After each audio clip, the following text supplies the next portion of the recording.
오늘 3월 5일 금요일 아침입니다. 마태복음 20장 17절에서 34절까지 말씀인데요. 오늘 28절까지만 함께 보겠습니다. 28절까지 17절부터 28절까지 우리 함께 보겠습니다. 여러분들 그 18장부터 이야기의 그 스토리를 잠깐 좀 저희가 생각을 해보면 제자들이 이렇게 묻죠. 그 천국에서는 누가 큽니까? 라고 묻습니다. 그들은 어디에 지금 생각이 고정되어 있는가? 지위와 특권에 대한 질문이었습니다. 그들이 누리게 될 어떠한 모습이 있었거든요. 그러면 누가 큰 자입니까? 라는 거예요. 지위와 특권에 관한 질문이에요. 근데 예수님께서는 그것들을 지지하지 않으시죠. 천국에서는 오히려 천국에 들어갈 수 없다라는 그 3절의 말씀과 4절의 말씀을 통해서 무엇을 확인하시냐면 어린아이 하나를 등장시키셔서 이 어린아이와 같은 지위, 그러한 낮은 지위, 그 정도까지 자신을 낮추는 자가 천국에 들어가고 거기서 그가 천국에서 큰 자가 될 거다라는 것. 그러니까 하나님의 나라와 세상의 나라에 전혀 상반된 대조적인 모습들을 우리에게 계속 보여주고 있어요. 제자들은 이 땅을 살아가고 있고 또 이 땅에서 삶을 살아왔기 때문에 여전히 그 사고의 모든 흐름 속에 이 땅의 논리가 있습니다. 물론 이 땅의 논리를 전면 100% 다 대조하는 어떤 그런 모습은 아니지만 가장 결정적인 요소, 십자가라든지 고난이라든지 메시아로서의 감당에 대한 어떤 그러한 모습은 세상의 방식으로는 이해할 수 없는 부분이기 때문에 다분히 십자가는 그 당시에 저주스러운 죽음이고요. 최고의 극형 아닙니까? 도무지 그 땅의 방식으로는 이해할 수 없는 것이기 때문에 제자들의 이 접근을 예수님께서는 아주 명확하게 반박하시면서 하나님 나라의 방식을 계속 설명하시죠. 부자 청년이 왔죠. 부자 청년이 왔는데 그는 나름대로 최선을 다해서 계명을 지켰던 자입니다. 아마 종교적으로 문제가 없었을 거예요. 또 주위에서 그 사람을 보면 칭찬과 격려를 아끼지 않았을 겁니다. 그런데 그 부자 청년에 대해서 이렇게 얘기하시죠. 네 소유를 다 팔아 나를 따르라 라고 이야기합니다. 또 가난한 사람들에게 나눠주라고 이야기해요. 모든 사람에게 요구하시는 건 아니에요. 그러나 그 청년에게 어떤 중요한 결핍이 하나 있었던 거예요. 나름대로 자기 확신도 있었고 자기 의존적인 삶도 있었고 또 자기 만족도 있었지만 또 자기 최선도 있었지만 중요한 결핍이 있었죠. 그 결핍을 채우기 위하여 오히려 버려야 되는 하나님 나라의 방식을 이야기해 줬습니다. 그러니까 그의 최선은 하나님 나라에서의 그 핵심과는 약간은 떨어져 있었던 거예요. 베드로가 이야기하죠. 우리는 버렸습니다. 그러면 우리는 무엇을 얻습니까? 여전히 지금 그 보상에 관한 그 베드로의 마음이 있고요. 제자들의 마음이 있어요. 자, 근데 알려주세요. 이러이러한 보상. 미래적 영광스러운 통치도 알려주시고요. 어떤 그 현세적인 어떤 그런 보상도 있는 것 같고요. 그 다음에 영생에 관한 핵심적인 내용도 있습니다. 그러나 그 미래 영광에 대한 권리와 특권의식으로 지나친 교만함과 또 자신감에 머물러 있어서는 안 된다라는 경고를 하시죠. 어떤 거예요? 먼저 된 자로서 나중되고 나중된 자로서 먼저 된다. 이것은 제자들을 향한 뭐라고요? 경고라고 이야기했습니다. 자, 지금 예수님께서는 18장부터 그 누가 큰 자입니까? 그리고 부자 청년의 모습, 그리고 우리 돈 버렸습니다. 라고는 이 모든 흐름 속에 계속 견지하고자 하시는 하나님 나라의 그 방식이 있다고요. 여러분들 우리는요 신앙생활을 한다는 것은 이 세상을 어떻게 잘 살아갈까라는 것을 기독교라는 힘을 빌려서 우리가 강해지는 것이 아니라고요. 우리는 어떻게 하면 이곳에서 하나님 나라를 드러낼까? 또 세상과는 다른 하나님 나라를 우리가 인식하고 이것들을 수용하며 그 하나님 나라에서 살아갈까? 이것들을 깨달아가는 자거든요. 예수님도 그것들을 제자들에게 알려주기를 원하셨어요. 제자들이 뭐 그 땅에서 리더십이 돼서 또 세상의 권력자가 돼서 어떤 부와 명예를 가지고 또 선한 영향력을 드러낸다? 예, 물론 그것도 가능하겠지만 제자들에게 가장 궁극적으로 알려주길 원하셨던 것은 하나님 나라가 도대체 뭐냐라는 거예요. 그러니까 그렇게 천국에 대한 비유를 알려주시고요. 세상과는 다르다는 것을 강조하셨죠. 자, 그러면서 오늘 그런 배경에서 아주 결정적인 한 방을 날려주시는 거예요. 뭘까요? 17절. 예루살렘으로 올라가십니다. 이 예루살렘은 의미가 있다고 그랬죠. 갈릴리에서 사역이 있고 예루살렘으로 올라간다는 것은 다른 복음서에서는 뭐라고 얘기한다고요? 별세하신다. 별세할 것을 아시고 별세가 뭐라고 그랬습니까? 엑소도스라고 했죠. 그게 또 다른 출애굽이라고요. 그러니까 어떤 분명한 목적을 가지고 예수님께서는 예루살렘을 가는 것이고 예수님의 고난과 순환과 그 죽음을 의미하는 장소예요. 이제 거의 근처에 다다랐습니다. 아마 우리가 그동안 봐왔지만 요단 동편에서 이제 서편 쪽으로 건너와서 예루살렘으로 향하는 그 어떠한 길목이었을 거야. 그때 18절에 이렇게 이야기합니다. 지금 제자들에게 말씀하시는 거예요.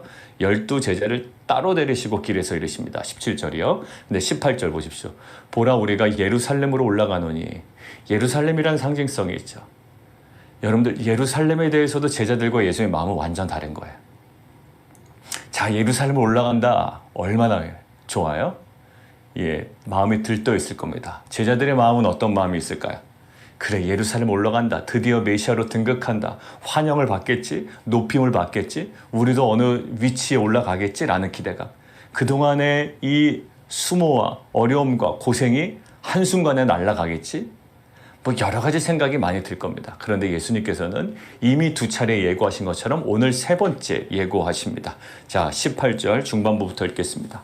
인자가 대제사장들과 서기관들에게 넘겨줌에 그들이 죽이기로 결의하고 이방인들에게 넘겨주어 그를 조롱하며 채찍질하며 십자가 못 박게 할 것이나 제3일에 살아나리라. 전혀 제자들의 기대와는 다른 전혀 대조적인 그러한 메시아의 모습을 예수님께서 말씀하십니다. 그런데요, 예루살렘이 메시아를 환영하고 환영받는 그런 장소가 아니라 죽음의 장소가 될 것이라고 명확하게 오늘 밝히시죠. 그리고 그 앞에 2번의 그 예고에서는 밝히지 않은 구체적인 사항이 오늘 드러납니다. 어떤 부분이 드러날까요? 아주 구체적인 사항이 어떤 부분일까요? 제사장들과 서기관들에게 넘겨지고요. 거기 동사가 넘겨지고 그들이 죽이기로 결의하죠. 결의하고 이방인들에게 또 넘겨줍니다. 그들이. 이방인들이 뭘까요? 로마 권력자들 아니에요? 그 당시 로마 권력자들 이방인들에게 넘겨줍니다. 그러면 로마 권력자들은 어떻게 해요? 그 군사들이 조롱하며 채찍질하고 십자가에 못 박게 할 것이다 라는 거예요. 근데 거기서 멈추지 않고요. 제3일에 살아나리라. 자, 지금 예수님의 그 고난과 순환과 그 죽음까지 이제 구체적으로 얘기하는데 이제 사형 집행 방법까지도 예고하십니다. 그 전에 십자가 얘기 안 하셨어요? 이제 십자가에 못 박혀 죽을 것이라는 것들을 구체적으로 말씀하십니다. 최초 예고하신 거예요. 십자가의 죽음은. 자, 이 십자가의 죽음과 조롱하며 채찍질하며 이 모든 것들이 어디에 나오는 말씀일까요? 이사야서 53장에 나오는, 또 그 외에 이사야서 다른 구절에 나오는 구약의 메시아의 순환에 관한 이야기죠. 결국 예수님의 그 죽음은 단순히 그 정치적인 어떠한 요소로 인한 자연 발생적인 죽음이 아니라 하나님께서 계획하시고 예수님께서 명하셔서 예수님께서 순종의 길을 걸어가신 길이 바로 그 길이죠. 조롱과 채찍과 십자가예요. 결국 영광스러운 죽음이고 순종의 죽음이고 이제 목적이 있는 죽음이에요. 그래서 제3일에 살아나리라 라고 이야기를 합니다. 자, 우리가 계속 얘기했지만 예수님이 대속적인 죽음을 위해서라면 그냥 십자가의 죽음으로도 가능합니다. 그냥 하루빨리 자신이 못을 박아도 되겠고요. 그냥 다른 순환과 고난을 당하지 않아도 돼요. 그런데 예수님께서는 분명히 구약의 말씀에 성취를 하십니다.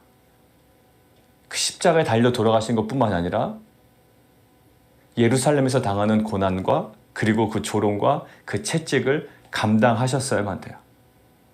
그러나 그것은 그가 어떤 약해서의 문제가 아니라 그가 어쩔 수 없어서의 문제가 아니라 그에게는 어느 연약함의 증거가 아니라 이것은 하나님께서 계획하신 것들이 성취되고 있다는 분명한 구속사의 증거가 될 겁니다. 사랑하는 성도 여러분, 우리가 생각하는 범주 내에서만 어려움이 있으면 되는데 그것들을 뛰어넘는 너무나도 감당하기 어려운 과정들이 우리 가운데 있어요. 근데 그것들은 그냥 단순히 우리를 단련시키기 위한 목적도 물론 있지만 그 모든 전 과정과 그것들을 통하여 하나님께서 이루시려고 하는 우리는 지금 알지 못하지만 궁극적으로 예수 그리스도의 부활과 그가 메시아이심을 분명히 증거하는 하나의 중요한 요소가 되었던 것처럼 하나님께서 여러분들이 당하는 또 우리들이 직면한 또 우리들이 앞으로 감당해야 되는 그 모든 요소 또 고난과 여러 가지 어려움의 그런 포인트들이 정말 하나님께서 다시 한번 우리 가운데 그 하나님의 그 구속사를 이루어 가시는 놀라운 주님의 증거가 될 줄 믿습니다. 자, 이렇게 본인의 그 죽음과 그 부활에 관하여 말씀을 하세요. 자, 보십시오. 누가 큰 자입니까? 부자 청년과 또 베드로는 우리는 버렸으니 어떤 보상입니까? 이런 것들을 이야기하고 세 번째, 가장 중요한 이 죽음을 말씀하시고 그리고 이 죽음이 어떠한 의미가 있는지에 대해서 이제 분명하게 구체적인 내용까지도 알려주시죠.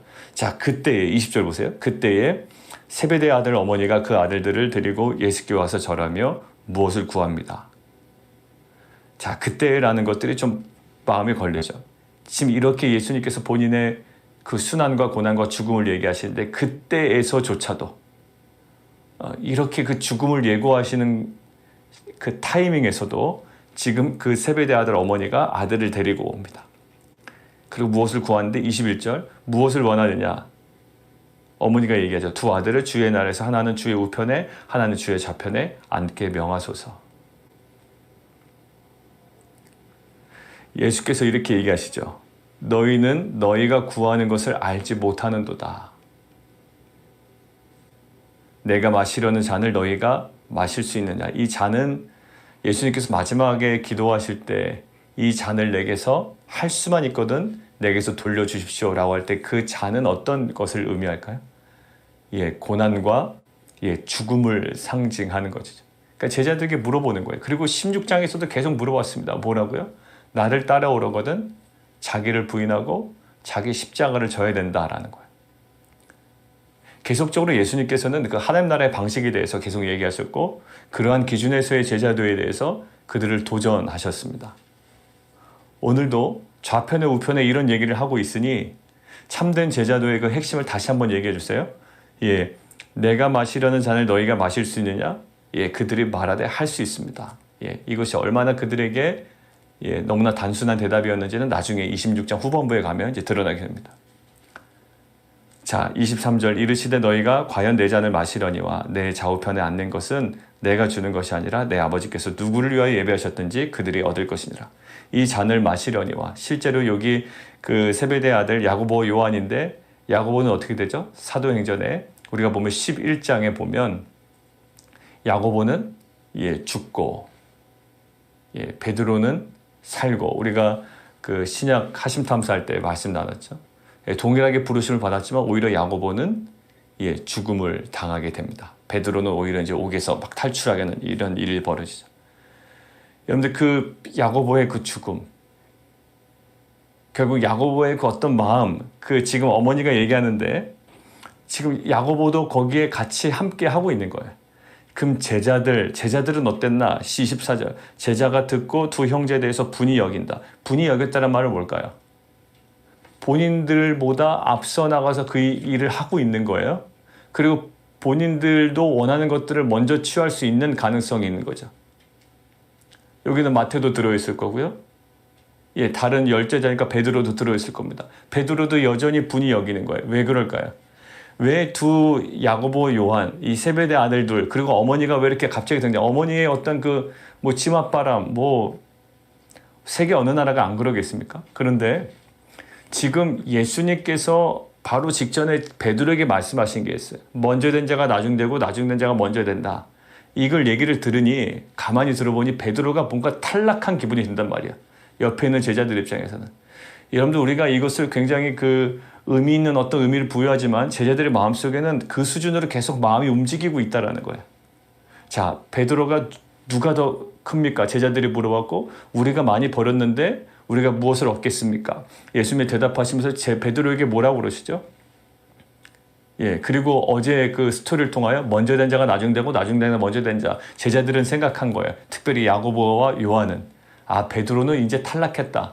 베드로가 먼저 된 줄 알았더니 결국 나중 되고 나중 된 자가 먼저 된다. 그리고 나서 주님께서 뭔가 죽음을 대해서 계속 말씀하시고 일관되게 말씀하셨는데 불구하고 어떻게 돼? 예, 확증 편향이 생긴 거예요. 우리가 그때 얘기한 것처럼. 그 관점에서 생각하니 예수님의 그 죽음이 진지하게 나오질 않는 겁니다.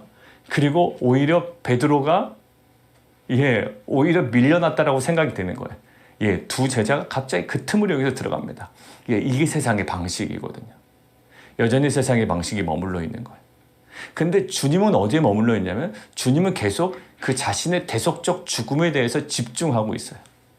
여러분들 이것이 세상과 이 하나님 나라의 방식의 가장 중요한 차이인 것 같아요. 우리는 어디에 주목하죠? 물론 우리는 죽음을 통과해 영광에 갑니다라면 우리는 계속 눈에 보이는 영광을 주목합니다. 그리고 열매를 주목하고요. 결과를 주목해요. 그런데 예수님은 계속적으로 어디를 주목하셨죠? 부활을 얘기하긴 하셨지만 그 대속적 죽음에 대해서 그 과정에 대해서 그리고 오늘 아까 처음에 얘기한 것처럼 조롱과 채찍 맞는 것에 대해서 그것들을 외면하지 않으셨다고요. 오히려 진지하게 그것들을 받아들이셨죠. 그것이 얼마나 중요한 것임을 알려주셨어요. 여러분들 기독교는 무엇일까요? 기독교는 영광스러운 것을 주목하며 막 다 잊고 나아가는 것이 아니에요. 왜냐하면 우리가 자칫 잘못하다가는 기독교가 영적인 마약이 될 수가 있습니다. 왜 그럴까요? 제가 신약 그 하심탐사할 때 강조하는 것이 있었어요.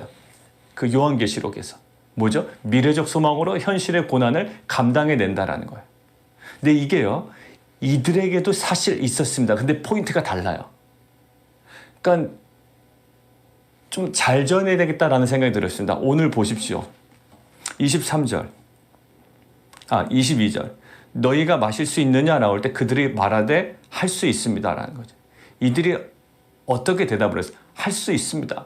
그 잔의 의미를 어느 정도 알았는지는 모르겠으나 이 잔이 만만치 않음을 알고는 있었을 거라고요. 근데 할 수 있다라고 했습니다. 현재의 고난을 뭘로 이겨낸 거예요? 미래적 소망으로, 미래의 영광으로 감당해낸 거죠. 근데 이게 좋게 보이지 않는단 말이에요. 그리고 그 좋은 결말로 끝나질 않아요. 물론 결국 제자들이 다시금 돌아오지만 내가 그 좌우편에 앉는 거라면 내가 뭐든 못하겠습니까? 여러분들 이게 신앙에 있어서 미래적 소망으로 현실을 감당해내는 긍정적인 모습으로 보이지 않아요. 근데 우리는 항상 얘기하잖아요. 미래적 소망으로 현실을 감당해내십시오. 그래서 어떻게 하죠? 새벽기도 그래도 빠지지 말고 나와. 그러면 언젠가 뭔가 주어질 거야 라는 거예요. 여러분들 어디에 차이가 있나요? 이 제자들이 말한 미래적 소망과 현실의 고난을 감당해내려고 하는 모습과 성경 전체적으로 지금 요한계시록이든지 또 공동서시에 나오는 그 미래적 소망으로 현실을 감당해내라는 그 포인트에서 어디에 차이가 있을까요? 궁극적 소망을 어디에 두느냐예요. 미래라고 하는 것은 이들은 지금 미래를 어디에 둡니까? 현세적 미래예요. 온통 현세적 미래입니다. 그래, 요거 참 마시지. 그러면 내가 조만간 이 영광을 얻을 거야. 마치 내가 정말 힘들어도 새벽 기도나 나오면 비나이다 하면 이 고생하면 내가 조만간 멀지 않아 그런 영광과 그런 귀한 것들을 내가 받아 누릴 수 있을 거야. 그만한 보상이 있을 거야. 여전히 제자들에게 있었던 거. 누가 큰 자입니까? 내가 이것을 버렸으니 뭘 얻을 수 있습니까? 라고 하는 어떻게? 현세적 소망이에요. 근데 예수님은 어디를 주목하시죠? 그 부활을 생각하시고요. 예수님께서 결국 하늘의 영광을 주목하시고 예수님께서 주목하신 건 이 땅에서 그는 높임을 받지 못해요. 결국 마지막 순간까지. 부활하셔서도요. 굉장히 제한된 상태에서 나타나셨고요. 예수님이 올라가셨습니다. 그러니 많은 사람들이 지금 그것에 대해서 왈가왈부하는 거 아니에요? 예수님께서 주목하셨던 건 뭘까요? 바로 죽음이었습니다. 그래서 뒤에 보면 26절에 너희 중에는 그렇지 않아야 하리니 이방인의 집권자들이 그들을 임의로 주관하고 그 고관들이 그들에게 권세를 부르는 너희가 알지. 25절. 다분히 세상 방식이에요. 이방인의 집권자들이 그 임의로 주관하고 고관들이 그들에게 권세를 부르는 줄 알거니와. 여러분들 우리 안에 뿌리 깊게 내리고 있는 이 세상적 방식은요. 우리로 하여금 하나님 나라를 이해하는 데 도움을 전혀 주지 못해요. 우리 안에 그래서 뭐가? 성령의 기름 부으심이 있어야 되고요. 그 은혜가 필요한 거예요. 너희 중에는 그렇지 않아야 하리니 하나니 너희 중에 누구든지 크고자 하는 자는 너희는 섬기는 자가 되고 너희 중에 으뜸이 되고자 하는 자는 너희의 종이 되어야 하리라. 이것이 예수님의 방식이었고 하나님 나라의 방식이었어요. 반드시 그래야만 해요. 그래서 어디를 주목해야 돼요? 어린 아이와 같이 낮아지는 것을 주목해야 되는 자예요. 그것을 통하여 지금 내가 무엇을 얻을까라는 방식도 원치 않아요. 그래서 지금 우리가 3월 3일 본문에서 그렇죠. 무엇을 얻으려는 동기로 따라가는 것도 안 되는 것이고 무엇을 얻으려는 동기로 포기하는 것도 안 되는 것임을 지금 경고하는 거예요. 그래서 30절에 먼저 된 자로서 나중되고 나중된 자로서 먼저 된 자라는 게 3월 3일 본문에 있었다라고 말씀드렸죠. 무엇을 얻으려는 동기로 어떤 현실적인 보상을 원해서 내가 따라가고 포기하는 것 이거 경고하셨어요. 결국 주님께서 제자들에게 요구하신 건 저 어린 아이와 같은 낮은 신분으로 더 낮아지기를 힘쓰고 그리고 예수님께서 보여주셨던 28절 인자가 온 것은 섬김을 받으려 함이라 도리어 섬기려 하고 자기 목숨을 많은 사람의 대속물로 주려 함이니라. 예수님은요 그 어떤 십자가를 통해서 자신의 무엇을 얻으려고 그런 게 아니에요. 그 자체 대속물로 주시려고 온 거라고요. 그 죽음에 집중을 하셨던 분이에요. 그러니까 마지막 순간까지 할 수만 있거든 이 잔을 내게서 달려달라는 그 죽음에 굉장히 집중하셨고 그것이 얼마나 어려운 줄 알고 있었는데 제자들은 어떻게 얘기해요? 아이 뭐 그 정도를 얻어낼 거면 내가 이거 참 못 마시겠냐? 라는 너무나 나이브한 모습이었다는 거죠. 신앙은 실은 그런 거 아니죠. 예수님께서는 그 대속물로 그 주려했던 죽음. 오늘 우리 사랑하는 성도들 같이 우리가 좀 주목해 봤으면 좋겠습니다. 우리가 기독교를 통해서 무엇을 얻어낼 것인가 라는 것에 우리가 치우쳐 있다면 예수님께서는 19장 30절의 말씀으로 다시금 얘기하실 거예요. 19장이 아니죠. 19장 30절의 말씀으로 우리 다시금 얘기하실 거예요. 먼저 된 자는 나중되고 나중된 자는 먼저 될 것이다 라고 얘기할 거예요.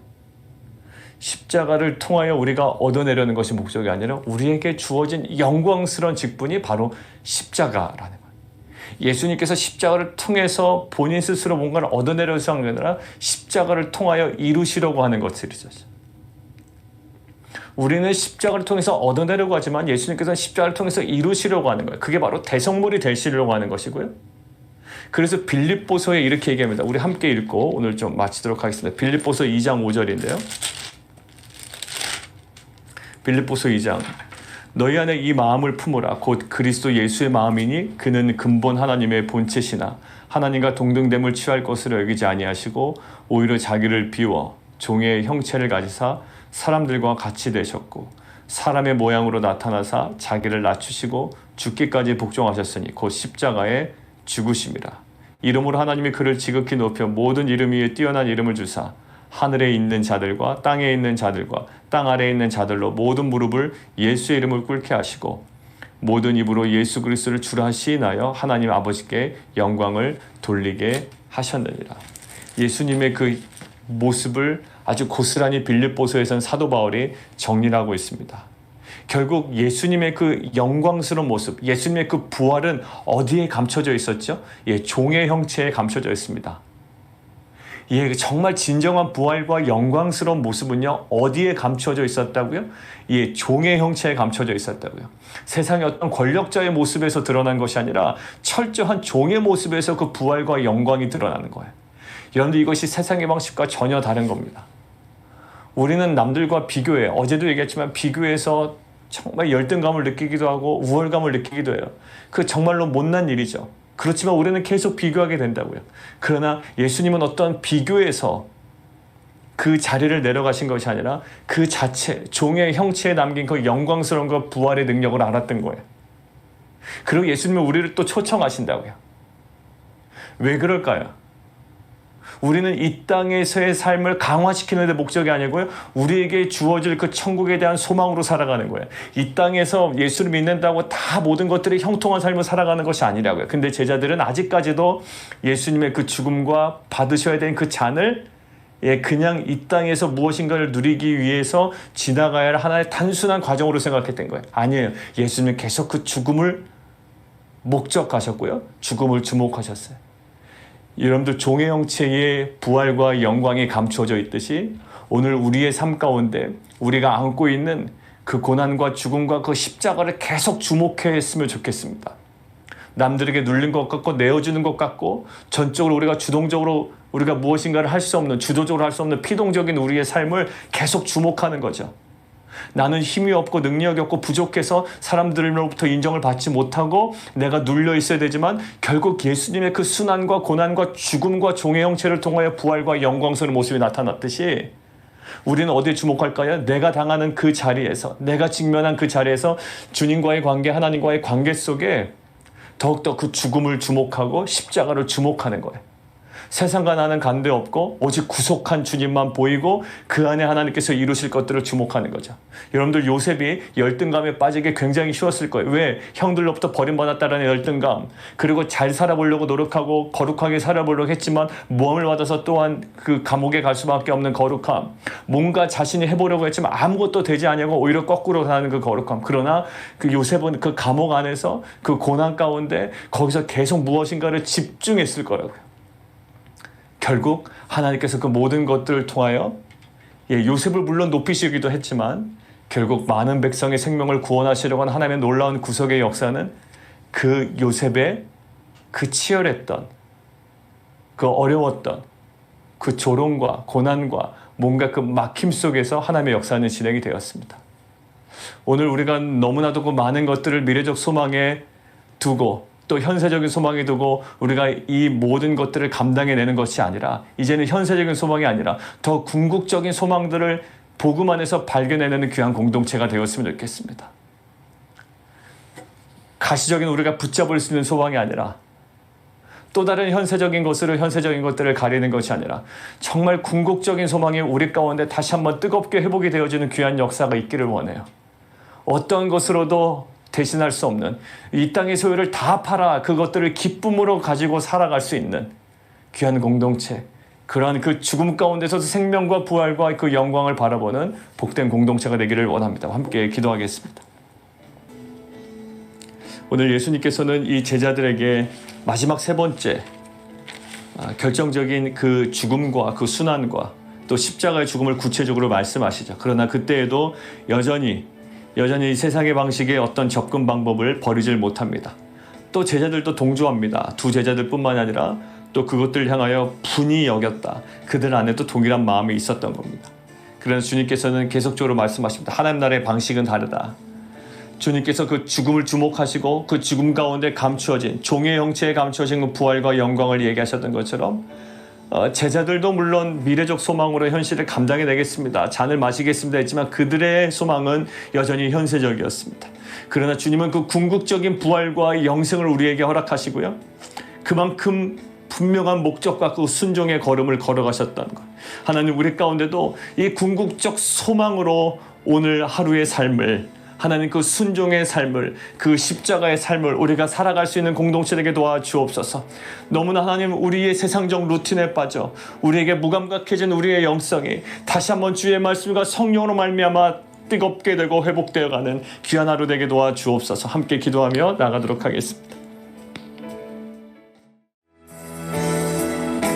우리 이 시간 성도님들 위해서 함께 기도하겠습니다. 어제 기도했던 것은 우리 배재영 원사님, 우리 최홍민 원사의 어머니 계신 아버지 수술 여부 결정이 아직 나지 않았다고 합니다. 의사마다 좀 약간 의견이 달라서 그래서 수술 결정이 또 잘 내려질 수 있도록 그리고 그 이후에 회복되어가는 과정을 위해서 기도해 주시고 우리 이정호 선교사님과 우리 남동생 두 분이 이제 그 항암을 계속 진행하고 계신데 그 하나님께서 그 치유 허락해달라고 두 분이 다 폐암과 그 림프종 그 사기 진단을 받으셨는데 그 회복을 위해서 우리 함께 좀 기도해 주셨으면 좋겠습니다. 그리고 여러 가지 진로를 두고 또 직장을 두고 기도하시는 분들이 있는데 그 과정 중에 하나님의 그 선한 인도하심을 받을 수 있도록 우리가 기도해 주시면 좋겠습니다. 그리고 저 형님이 그 입원실이 없어서 하루 연기됐다고 하네, 또 하루 연기가 됐다고 하네요. 그 모든 연기 속에 또 하나님의 분명한 그 선한 또 의도와 또 계획이 있는 줄 믿습니다. 위에서 기도해 주시고요. 우리 함께 기도로 나아가도록 하겠습니다.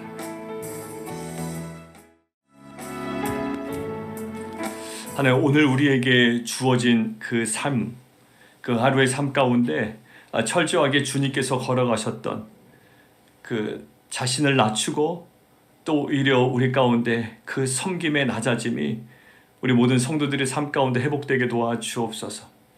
하나님, 그 잔을 마실 수 있느냐? 예, 마실 수 있습니다 라고 이야기했던 그 제자들의 그 경솔함이 우리 가운데 하나님 정말 사라지게 하시고, 이 죽음에 대한 진지한 고백과 특별히 하나님 그 죽음을 주목하며 십자가를 주목하는 그 진지함이 우리 가운데 다시금 회복되게 도와주옵소서.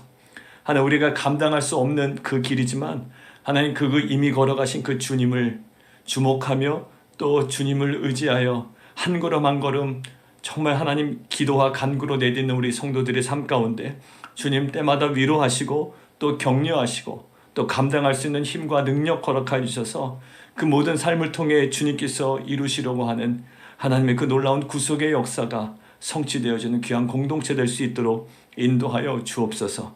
그 사도 바울의 모습을 통하여 또 하나님 그 요셉의 모습을 통하여 하나님의 그 구원의 역사가 성취되었던 것처럼 우리 모든들의 삶 가운데 그 하나님 나라에 대한 비전, 그 하나님 구원의 그 역사에 대한 그 소망이 하나님 다시금 회복되어가는 귀한 공동체 되게 도와주옵소서. 예수 그리스도 이름으로 감사하며 기도드리옵나이다. 아멘.